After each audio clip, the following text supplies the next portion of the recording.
Welcome to the channel bio classes channel में फिर से बहुत बहुत स्वागत है बच्चों आप लोगों का। आज हम शुरू करेंगे नया चैप्टर जो कि है चैप्टर 8 क्लास 12 का। वो है ह्यूमन हेल्थ एंड डिजीज। ठीक है, तो इसमें फर्स्ट टॉपिक जो है वो है कॉमन ह्यूमन डिजीजेस। इसके बारे में आज हम डिस्कस करेंगे। जो कॉमन डिजीजेस हैं ह्यूमंस की, उसके बारे में हम डिस्कस करेंगे। तो चैनल के साथ बने रहिए और आप देखते रहिए बायो क्लासेस। चलिए शुरू करते हैं। डिजीज डिजीज क्या है? जो भी बॉडी की नॉर्मल फंक्शनिंग है, हम ह्यूमन डिजीजेस की बात अभी कर रहे हैं इस चैप्टर में। जो भी बॉडी की नॉर्मल फंक्शनिंग है उसमें कोई भी इंटरफेरेंस आ जाए, ठीक है, कुछ भी रुकावट आ जाए, कहीं भी ग्रोथ नहीं हो रही है या कोई भी डिसऑर्डर है, तो वो सारी चीजें क्या कहलाएंगी? वो सारी चीजें डिजीज कहलाएंगी। सिंपल है। डिजीज को डिफाइन कैसे किया जा सकता है? डेफिनेशन कैसे लिख सकते हैं हम इसकी? Disorder in the physical, physiological, psychological और social state of a person. इन सभी में कोई भी डिसऑर्डर हो, फिजिकल में, फिजियोलॉजिकल में, साइकोलॉजिकल या social state of the person. क्यों हो सकता है ये? न्यूट्रिशनल डिफिशियंसी की वजह से या फिजियोलॉजिकल डिसऑर्डर्स, फिजियोलॉजी में कोई डिसऑर्डर हो या कोई जेनेटिक डिसऑर्डर हो। ठीक है, तो इनकी वजह से ये सारी प्रॉब्लम्स आ सकती हैं जिसको हम कहते हैं डिजीजेस। ठीक है, types of diseases. Types of diseases में है कॉन्जेनाइटल डिजीज और एक्वायर्ड डिजीज। कॉन्जेनाइटल डिजीज वो डिजीज होती हैं जो बाय बर्थ होती हैं, इनबॉर्न डिजीजेस होती हैं। बाय बर्थ कौन सी डिजीजेस होंगी? जो हमें जेनेटिकली इनहेरिट होती हैं, जो डिजीजेस माता पिता से मिलती है, उन्हें हम क्या कहते हैं? Congenital disease. एक्वायर्ड डिजीज जो जन्म के बाद होती हैं और जो इनहेरिटेड नहीं होती हैं, वो होती हैं एक्वायर्ड डिजीज। कॉन्जेनाइटल डिजीज किस वजह से हो सकती है? या तो जेनेटिक म्यूटेशन हो, जीन का म्यूटेशन हो, या फिर क्रोमोजोमल म्यूटेशन हो। क्रोमोजोम्स में म्यूटेशन हो, म्यूटेशन की बात हमने की थी।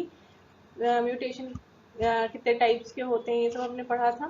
तो जीन म्यूटेशन में जो है वो एग्जांपल्स क्या हैं? हीमोफीलिया, कलर ब्लाइंडनेस, ये सारे जो एग्जांपल्स हैं ये जीन म्यूटेशन के हैं। क्रोमोसोमल म्यूटेशन भी हमने पढ़ा हुआ है।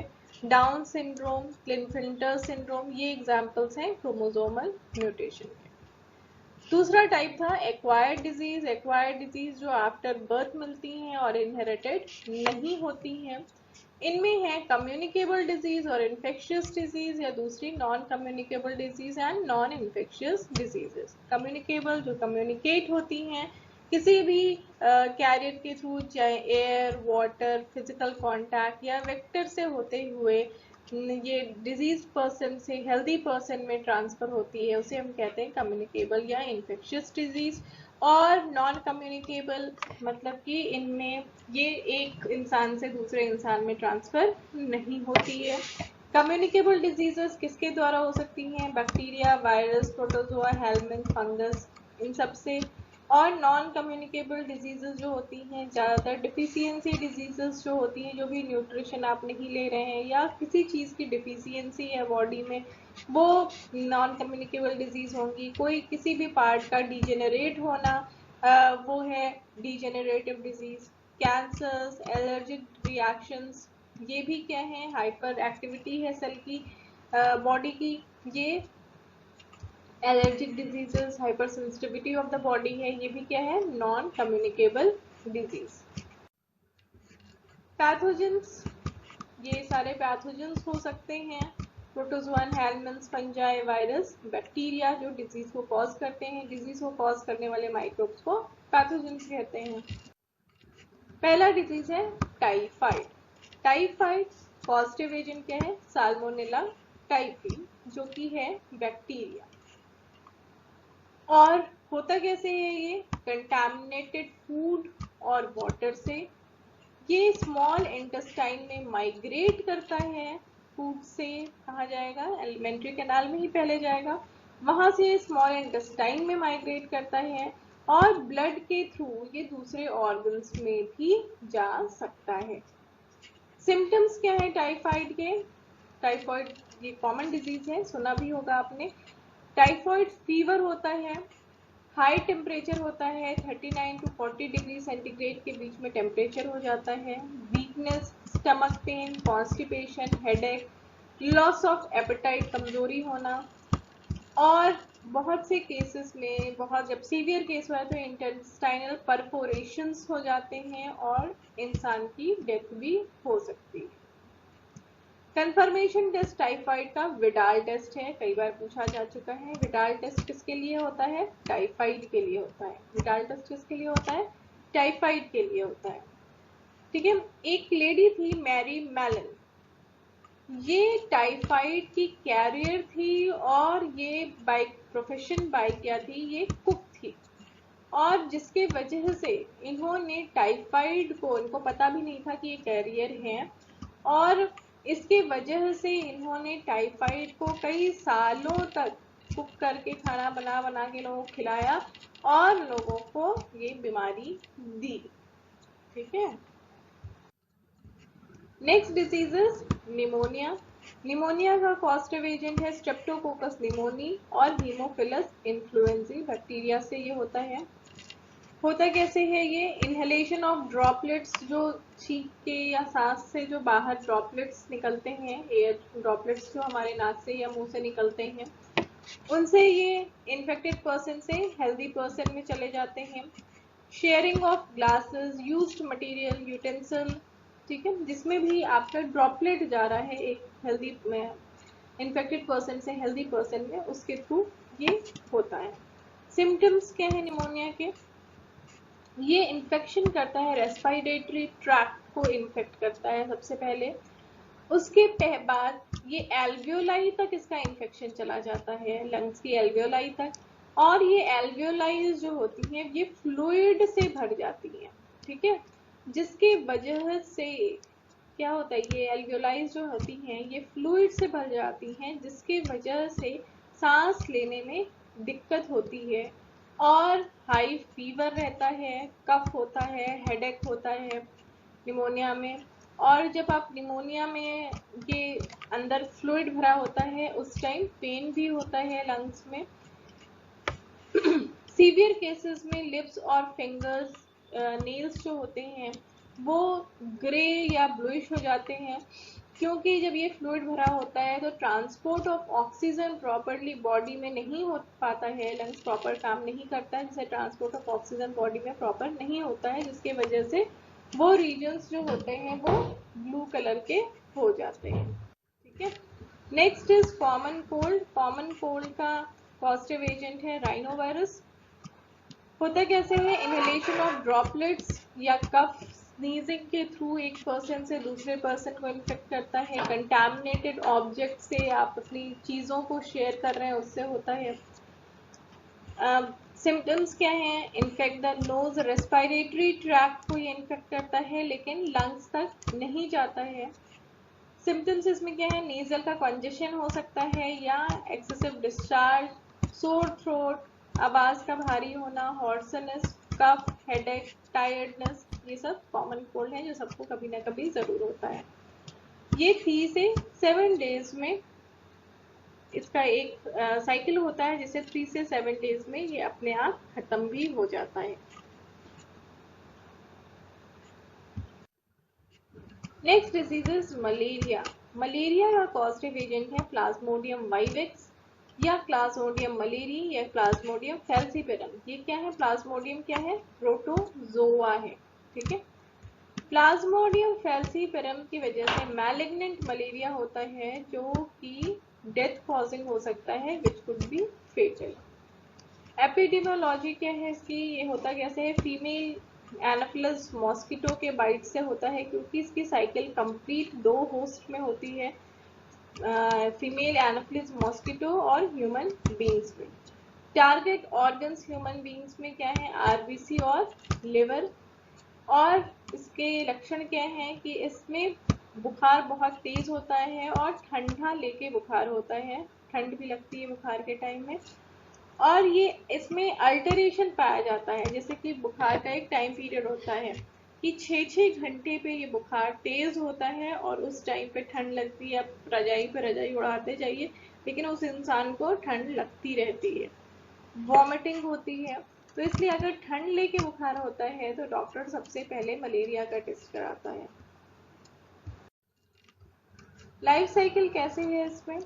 सबसे पहले जब एक एनाफिलस मॉस्किटो जिसमें कि प्लाज्मोडियम है, प्लाज्मोडियम का कौन सा स्टेज है? स्पोरोजोइड्स, ठीक है। ये स्पोरोजोइड्स इस मॉस्किटो में अगर हैं, जैसे सलाइवा में, जब ये ह्यूमन बीइंग को बाइट करता है तो ये स्पोरोजोइड्स ये उसके बाद ब्लड स्ट्रीम से होते हुए लिवर में जाता है, ठीक है। लिवर में फिर जाकर के लिवर से ये पैरासाइट्स जो हैं ये आरबीसी में जाते हैं और आरबीसी में इनको बर्स्ट करते हैं, आरबीसी सेल्स को बर्स्ट करते हैं और उसके बाद वहाँ पे आरबीसी सेल्स को बर्स्ट करने पे एक ग्रैन्यूल्स रिलीज होता है जिसे कहते हैं हीमोजोइन ग्रैन्यूल्स। ये हीमोजोइन ग्रैन्यूल्स जब रिलीज होते हैं उस टाइम की चिलिंग के साथ फीवर होता है, ठंड के साथ बुखार होता है। ह्यूमन बीइंग्स में एसेक्सुअल रिप्रोडक्शन इन पैरासाइट्स का होता है, इन प्लाज्मोडियम्स का होता है, जो प्रोटोजोअन्स हैं उनका होता है एसेक्सुअल रिप्रोडक्शन ह्यूमन बीइंग में होता है और सेक्सुअल रिप्रोडक्शन मॉस्किटो में होता है, ठीक है। जब आरबीसीज बर्स्ट करती हैं फीवर होता है और अदर सिम्टम्स दिखाई देते हैं और ये जो है और सेल्स को और आरबीसीज को बर्स्ट करती जाती हैं और उनको और आरबीसीज को ये इन्फेक्ट करती हैं। उसके बाद ये स्पोरोजोइड्स चेंज हो जाते हैं गैमेटोसाइट्स में, मेल गैमेटोसाइट और फीमेल गैमेटोसाइट। तो ये फर्स्ट स्टेज आ जाती है, सेक्सुअल स्टेज, फर्स्ट स्टेज जो है ये यहाँ पर आ जाती है। सेक्सुअल रिप्रोडक्शन प्रॉपर शुरू होता है ये मॉस्किटोज में। ये गैमेटोसाइट्स जब अब इस इंसान को जिसमें कि फीमेल और मेल गैमेटोसाइट्स हैं जिनकी बॉडी में, जिनके ब्लड स्ट्रीम में, अब इसको कोई मॉस्किटो जब बाइट करेगा तो ये फीमेल और मेल गैमेटोसाइट्स वो इसकी बॉडी में आ जाएंगे, ठीक है, इस मच्छर की बॉडी में आ जाएंगे, मॉस्किटो की बॉडी में आ जाएंगे। इस मॉस्किटो की बॉडी के अंदर ये मॉस्किटो का है, ठीक है, ये मॉस्किटो का है और ये जो है ये ह्यूमन का है। ये मॉस्किटो के अंदर अब ये फीमेल एंड मेल गैमेटोफाइट का फर्टिलाइजेशन होगा। फर्टिलाइजेशन कहाँ पर होता है? ये इंटेस्टाइन में होता है, मॉस्किटो के इंटेस्टाइन में फर्टिलाइजेशन होता है। उसके बाद ये सेल्स चेंज हो जाती हैं स्पोरोजोइड्स में। स्पोरोजोइड्स जो हैं ये सलाइवरी ग्लैंड में चले जाते हैं, किसके? मॉस्किटो के सलाइवरी ग्लैंड में ये चले जाते हैं स्पोरोजोइड्स। अब जब ये मॉस्किटो जो है किसी हेल्दी ह्यूमन बीइंग को बाइट करेगा जिसमें कि स्पोरोजोइड्स हैं, तो ये स्पोरोजोइड्स फिर उस हेल्दी ह्यूमन बीइंग्स में जाएंगे, फिर लिवर में जाएंगे, फिर आरबीसी में जाएंगे। तो इस तरह से ये लाइफ साइकिल कंटिन्यू करती है। लाइफ साइकिल में दो होस्ट हैं, ह्यूमन और मॉस्किटो, फीमेल एनाफिलिस। स्टार्ट कहाँ से होता है? स्पोरोजोइड से, जो इंजेक्ट किए जाते हैं मॉस्किटो से ह्यूमन बीइंग्स में by the anopheles mosquito, female anopheles mosquito. Female ही जो होती है वो इसके कैरियर होते हैं, मेल्स कैरियर नहीं होते हैं, क्योंकि मेल मॉस्किटो का जो माउथ पार्ट होता है ना उस तरह से डेवलप्ड नहीं होता है कि वो ह्यूमन बीइंग्स को बाइट कर सके। फीमेल मॉस्किटोज का ही माउथ पार्ट उस तरह से डेवलप्ड होता है कि वो ह्यूमन बीइंग्स को बाइट या किसी और एनिमल्स को बाइट कर पाते हैं। मेल मॉस्किटोज केवल ये फूलों पे और प्लांट्स के जो नेक्टर होता है उसको ही ये सक करते हैं। इसके बाद स्पोरोजोइड्स जो हैं ये मल्टीप्लाई करते हैं शुरू में लिवर में, फिर उसके बाद ये आरबीसीज में चले जाते हैं जहां पर आरबीसीज को रप्चर करते हैं और ये टॉक्सिक मटेरियल रिलीज करते हैं हीमोजोइन ग्रैन्यूल्स। हीमोजोइन ग्रैन्यूल्स जब ये रिलीज होता है आरबीसी में उसकी वजह से ही चिलिंग और हाई फीवर होता है, ठीक है। अब वो गैमेटोसाइट्स में बदल जाते हैं, स्पोरोजोइट्स में गैमेटोसाइट्स में चले बदल जाते हैं, मेल एंड फीमेल गैमेटोसाइट्स। और जब नेक्स्ट मॉस्किटो बाइट करेगा तो मेल एंड फीमेल गैमेटोसाइट्स जो हैं वो एनोफिलिस मॉस्किटो की बॉडी में चले जाएंगे, वहां पर में फर्टिलाइजेशन होगा, फिर वो स्पोरोजोइट्स में चेंज होंगे। फर्टिलाइजेशन कहाँ पर होगा? एनोफिलिस मॉस्किटो के इंटेस्टाइन में होगा। ठीक है। Next disease is amoebiasis. Amoebiasis का कॉजेटिव एजेंट क्या है? एंटमीबा हिस्टोलिटिका, जो कि एक अगेन एक प्रोटोजोअन है। ट्रांसमिशन कैसे होता है? फीकस, इन्फेक्टेड पर्सन के फीकस किसी तरह से ये फूड मटेरियल्स को अगर इन्फेक्ट कर देते हैं हाउस फ्लाइज के थ्रू, जो मैकेनिकल कैरियर्स हैं, ये जो है वो फीकस से फूड पे बैठ गई तो फूड इन्फेक्टेड हो गया, कंटामिनेटेड हो गया। या ड्रिंकिंग वाटर जो है वो फीकल मैटर से किसी तरह से कंटामिनेटेड है, तो जो नेक्स्ट पर्सन होगा, जो हेल्दी पर्सन होगा, जिसके पास ये एंटीमीबिया हिस्टोलिटिका के जो सिस्ट होंगे वो पहुंच जाएंगे, तो वहां पे इनका इन्फेक्शन होगा। टारगेट ऑर्गन्स क्या है? लार्ज इंटेस्टाइन टारगेट ऑर्गन है। सिम्टम क्या है इसमें? Constipation, abdominal pain, cramp, stool with mucus and blood clots, means faeces के साथ ब्लड भी आता है और म्यूसिलेजिनस सब्सटेंस भी आता है और एब्डोमिनल पेन होता है। ठीक है। और इस डिजीज को हम क्या कहते हैं? एमीबियासिस। जैसे ये कंटामिनेटेड वाटर या फूड इंजेस्ट किया एक आदमी ने, ये कंटामिनेटेड फूड में क्या था? सिस्ट था, इस प्रोटोजोअन का सिस्ट था। सिस्ट क्या होता है? प्रोटोजोआ अपने चारों ओर एक शेल लाइक स्ट्रक्चर फॉर्म कर लेता है, जिसके वजह से वो ज्यादा प्रोटेक्टेड हो जाता है। ठीक है, प्रोटेक्टिंग शेल फॉर्म कर लेता है। इस स्टेज को हम क्या कहते हैं? सिस्ट। ये सिस्ट जो है, सिस्टिक फॉर्म जो है इस अमीबा का, एंटमीबा का, ये पहुंच गया यहाँ पर स्मॉल इंटेस्टाइन में। स्मॉल इंटेस्टाइन में ये यहाँ पे रहता है। उसके बाद ये स्मॉल इंटेस्टाइन की वॉल्स में चला जाता है। बहुत बार ऐसा होता है ये ब्लड स्ट्रीम में चला जाता है और लिवर, लंग और ब्रेन तक को इन्फेक्ट कर सकता है। ठीक है। फिर जो ये स्मॉल इंटेस्टाइन में, स्मॉल इंटेस्टाइन से लार्ज इंटेस्टाइन में जाएगा और वहां पर भी इसको इन्फेक्ट करेगा, ब्लॉकेज कर देगा लार्ज इंटेस्टाइन को, जिसकी वजह से पेट में दर्द होता है, मसल क्रैम्प्स होते हैं, ये होता है।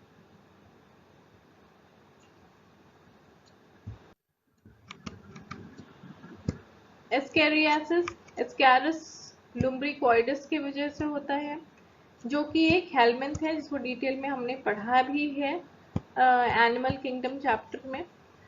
एपिडेमियोलॉजी क्या है? ये कंटामिनेटेड वाटर के कंजम्पशन से होता है। ये आपके 11th के एनिमल किंगडम वाले वीडियो को आप देख लीजिएगा, जहाँ पे प्लेटी हेलमिंथिस मैंने पढ़ाया है, सॉरी एस्केलमेंथिस मैंने पढ़ाया है। एस्केलमेंथिस वाला क्लासिफिकेशन वाले चैप्टर में देखिएगा, उसमें डिटेल में इसको पढ़ाया गया। Consumption of contaminated water, vegetable, fruits etcetera से ये होता है। इसी तरह से ये फीकस ऑफ इन्फेक्टेड पर्सन से जो है इसका एग जो है वो ट्रांसफर हो गया फूड के द्वारा या वाटर के द्वारा किसी हेल्दी पर्सन में, तो वहाँ पे उसको इन्फेक्शन होगा उस हेल्दी पर्सन को। टारगेट ऑर्गन इंटेस्टाइन है। इंटरनल ब्लीडिंग होती है इंटेस्टाइन में, मस्कुलर पेन, फीवर, एनीमिया और इंटेस्टाइनल पैसेज में ब्लॉकेज हो जाता है। ठीक है, ये है ascaris, female ascaris. Male ascaris आपको पता है इसका एंड एक ट्विस्टेड होता है। ठीक है, जब बहुत ज़्यादा एस्कैरिस बॉडी में हो जाते हैं तो ये इंटेस्टाइन के ल्यूमेन को ये ब्लॉक कर देते हैं। Next disease is elephantiasis. Elephantiasis का पॉजिटिव एजेंट हेलमिंथ है। ठीक है, वाउचेरिया ब्रोंकाफ्टाई या वाउचेरिया मेलाई, जो कि फाइलेरिया वर्म भी जिसे कहते हैं। इसका वेक्टर क्या है? Culex mosquito. फाइलेरियासिस या एलिफेंटियासिस में क्या होता है, ये जो lower portion, lower limb means legs के जो लिम्फ वेसल्स होते हैं और जो जेनाइटल ऑर्गन्स हैं, ये टारगेट ऑर्गन्स होते हैं।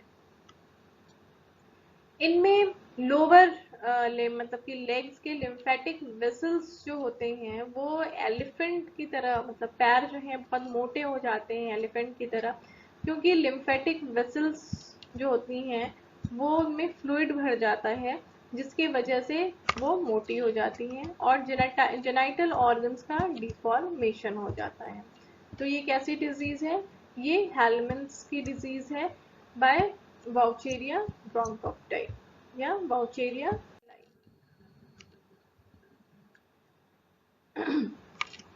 मॉस्किटो जो है वो ब्लड लेता है, उसके बाद ये एडल्ट हो जाता है, इसमें इनके लेग्स में लिम्फेटिक वेसल्स में एडल्ट हो जाता है और वहाँ पर फिर इसके वजह से पैरों के लिम्फेटिक वेसल्स में जो होता है ये इनको इन्फेक्ट कर देता है लिम्फेटिक वेसल्स को, जिससे कि इस तरह की कंडीशन हो जाती है। Next is ringworm. रिंगवर्म का कॉजेटिव एजेंट है माइक्रोस्पोरम, ट्राइकोफाइटोन या एपिडर्मोफाइटोन। ये 3 कॉजेटिव एजेंट्स हैं रिंगवर्म के। ये तीनों क्या हैं, फंजाई हैं। जैसे इस तरह से कभी बरसातों में कई बार इस तरह से पैर के बीच में हो जाता है, ये सब क्या है, ringworm. These are ringworms. Soil से या गीले कपड़ों से, टाल से या इन्फेक्टेड पर्सन के फॉर्म से को यूज करने से ये इन्फेक्शन होता है। और हीट और मॉइस्चर जब दोनों कंडीशन उसको मिलती है तो ये ऑर्गेनिजम्स तेजी से ग्रो करते हैं। टारगेट ऑर्गन्स क्या है, skin, nails, folds of skin in groin and toes. Symptoms जैसे बालों में ये ड्राई स्केली लेजन्स जो होते हैं, जिसे हम डैंड्रफ कहते हैं, ये हो जाता है। ये भी क्या है, टाइप का रिंगवर्म है। इसकी वजह से इचिंग होती है। ठीक है। Next heading is prevention and control of diseases. Prevention, हम इन्फेक्शियस डिजीज का प्रिवेंशन जो है पर्सनल और पब्लिक हाइजीन के थ्रू कर सकते हैं। डिजीजेस को ग्रुप किया जा सकता है food and water borne disease, air borne disease और वेक्टर बॉर्न डिजीजेस में। सबसे पहले food and water borne diseases. Food और वाटर बॉर्न डिजीजेस को प्रिवेंट करने के लिए पर्सनल हाइजीन रखना चाहिए। Clean drinking water, food, vegetables, जो भी फल सब्जी हम खाएं उसे धुल के खाना चाहिए, बाहर की चीज़ों को नहीं खाना चाहिए। पब्लिक हाइजीन पे ध्यान देना चाहिए, बाहर वेस्ट नहीं फेंकना है, एक्सक्रीटा नहीं फेंकना है। ठीक है। Periodic cleaning, disinfection of water reservoirs, pools, tanks, इन सब की सफाई होनी चाहिए। डिजीजेस जो होती हैं फूड और वाटर बॉर्न डिजीजेस कौन सी हैं, टाइफॉइड है, अमीबिया है, एस्केरियासिस है, ये क्या है, फूड और वाटर बॉर्न डिजीजेस हैं। एयरबॉर्न डिजीजेस जो इन्फेक्टेड पर्सन के क्लोज कांटेक्ट में आने से होती है, उनकी बिलोंगिंग्स को उनके कांटेक्ट में कम आना चाहिए, नहीं आना चाहिए। जब उसे डिजीज है तो उनकी बिलोंगिंग्स को अवॉइड करना चाहिए। इस तरह से हम इसे प्रिवेंट कर सकते हैं। जैसे एग्जाम्पल है इसके निमोनिया और कॉमन कोल्ड, कोविड भी है अब। वेक्टर बॉर्न डिजीजेस जो वेक्टर्स से होते हैं, मॉस्किटो या हाउस फ्लाइज मेन वेक्टर हैं जिसके थ्रू होते हैं। तो उन वेक्टर्स के की जो ब्रीडिंग प्लेसेस है उसको हमें कंट्रोल करना चाहिए कि हम इन वेक्टर्स की पॉपुलेशन को बढ़ने न दें। तो पॉपुलेशन को बढ़ने न देने के लिए स्टैग्नेंट वाटर, मतलब वाटर के स्टैग्नेशन को, वाटर की कलेक्ट होने वाली एरियाज को अवॉइड करना चाहिए कि वहाँ पे वाटर्स कलेक्ट ना हो पाए। गड्ढों में पानी अगर भर जा रहा है तो उसके ऊपर ऑयल की लेयर डाल देनी चाहिए, जिससे कि वहाँ पर मॉस्किटोज के लार्वा जो जितने भी हों वो डेड हो जाएं। जहाँ पे भी इस तरह के पॉन्ड्स हैं जहाँ स्टैग्नेंट वाटर है, उसमें एक फिश है गैम्बूसिया फिश, जो फीड करती है मॉस्किटो लार्वास को, उसको इंट्रोड्यूस किया जा सकता है मॉस्किटो के पॉपुलेशन को कंट्रोल करने के लिए। डोर और विंडोज पे वायर मेश लगे होने चाहिए जिससे मॉस्किटोज आपको तंग ना करें। Aedes, culex mosquito, anopheles mosquito, house flies, ये मेन वेक्टर्स हैं बहुत से डिजीजेस के, जैसे मलेरिया, फाइलेरियासिस, डेंगू, चिकनगुनिया, इन सब के ये वेक्टर्स। कुछ vector mosquito as a vector जिन डिजीजेस के लिए रिस्पॉन्सिबल है, जैसे malaria, dengue fever, filariasis, Japanese encephalitis, yellow fever, chikungunya, ये सारे मॉस्किटो से होते हैं। इसमें मॉस्किटो एज अ वेक्टर है। गम्बूसिया फिश जो मॉस्किटो के लार्वा को फीड करती है। डिजीज को हम प्रिवेंट कर सकते हैं by vaccine and immunization. Vaccine का डोज एक रेगुलर टाइम इंटरवल पे देना, एक प्रोग्राम के थ्रू देना कि इस तरह से शेड्यूल्ड हो, उसी को हम क्या कहते हैं, इम्यूनाइजेशन। सोसाइटी में जब हम इसको दे रहे हैं वैक्सीन को एक टाइम इंटरवल में और सारी पॉपुलेशन को दे रहे हैं, जो भी वहाँ पे मतलब कि जितने भी बर्थ्स हो रही हैं उनमें, तो ये एक सोशल प्रोग्राम है, इसको हम क्या कहते हैं, इम्यूनाइजेशन। वैक्सीन से इरेडिकेट कर सकते हैं small pox, polio, diphtheria, pneumonia, tetanus. बहुत अब नई वैक्सीन और सेफर वैक्सीन अब मार्केट में आ रही हैं थ्रू दिस बायोटेक्नोलॉजी अप्रोच को यूज करके बहुत सी न्यू और सेफर वैक्सीन इंट्रोड्यूस की जा रही हैं मार्केट में।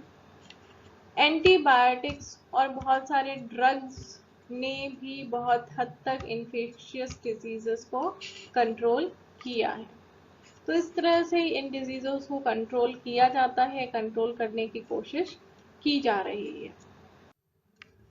अब हम नेक्स्ट वीडियो में पढ़ेंगे इम्यूनिटी। जो नेक्स्ट टॉपिक है इस चैप्टर का वो है इम्यूनिटी। इम्यूनिटी क्या होती है, इम्यूनिटी के टाइप्स कौन कौन से हैं, ये सारी चीज़ें हम नेक्स्ट वीडियो में पढ़ेंगे। ठीक है, ये कुछ कॉमन डिजीजेस थी जो आपके एनसीईआरटी की बुक्स में हैं। इनमें जो पॉजिटिव एजेंट्स हैं, जो डिजीजेस दी हुई हैं उनके पॉजिटिव एजेंट्स हैं, नाम, जो साइंटिफिक नेम है इनका, इसको अच्छे से याद कर लीजिएगा कॉपी में लिख करके। ठीक है, चलिए तब तक के लिए गुड बाय। चैनल के साथ बने रहिए और देखते रहिए बायो क्लासेस। बाय।